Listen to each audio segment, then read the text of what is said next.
দুইটি মেয়ে নিজেদের কাপড় খুলে পানিতে নেমে গেল। তারা চেয়েছিল সাঁতরে একটু গোসল করতে, কিন্তু পানি থেকে উপরে উঠতে তারা ভয়ে কুকড়ে গেল। দেখলো কাছেই দুইটি হিংস্র কুকুর কাউকে কামড়ে ছিঁড়ে খাচ্ছে। তারা কিছু বুঝে ওঠার আগে কুকুরগুলো তাদের দিকে এগোতে থাকে। প্রচন্ড ভয়ে তারা কাপড় পরার সময়টুকুও পায়নি, বাড়ির দিকে দৌড় দিল। ঠিক তখনই লিসার পায়ে একটি কুকুর কামড়ে ধরলো। তাকে বাঁচাতে তার এক বন্ধু কুকুরের দিকে তীর ছুড়লো, তবে দুর্ভাগ্যবশত তীরটি কুকুরের গায়ে না লেগে লিসার পায়ে গেঁথে গেল। লিসা যন্ত্রণায় এক বিকট চিৎকারে কুকুরটি ভয়ে পালিয়ে গেল।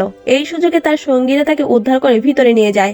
ভাগ্য ভালো যে প্রাথমিক চিকিৎসায় তার পা বেঁচে যায়। এরপরে তারা কেউ আর সেখানে থাকতে চাইল না। সবাই দ্রুত নিজেদের জিনিসপত্র গুছিয়ে বেরিয়ে পড়ল, কিন্তু তারা দেখলো তাদের ছোট নৌকাটি নদীর মাঝখানে ভেসে গেছে।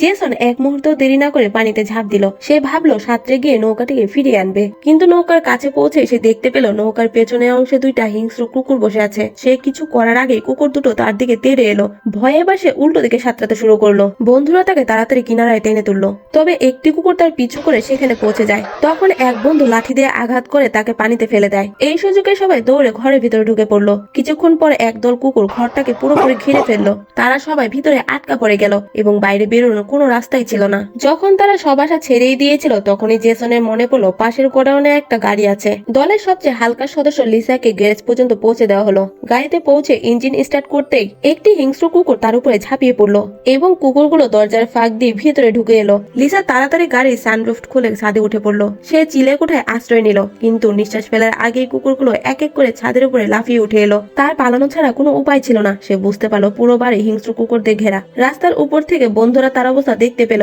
তারা একটি মাছ ধরা ছিপ নিল এবং সুতাটাকে তীরের সঙ্গে বাঁধলো। এরপরে ধনুক টেনে এক টানে সুতাটি লিসার দিকে ছুড়ে দিল।